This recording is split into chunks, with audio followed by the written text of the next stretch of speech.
Kita ni manusia. Manusia ni tidak akan lari daripada salah, daripada silap, daripada dosa, daripada sejarah hitam. Masing-masing. Nampak? Yang maksum para nabi, para rasul.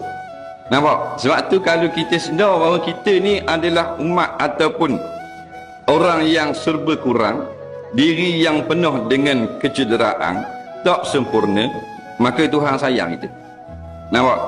Jangan kita berasa kita ni hebat. Jangan kita berasa kita ni lebih. Waktu Tuhan benci.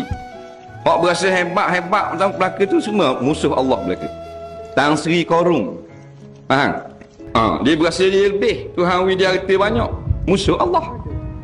Datuk Patinggi Pengaung. Nah. Musuh Allah pasal dia berasa kuasa dia besar. Nah. Jadi kita kena berasa kurang. Nampak? Bila berasa kurang, berasa rendah, niscaya Tuhan akan angkat kita.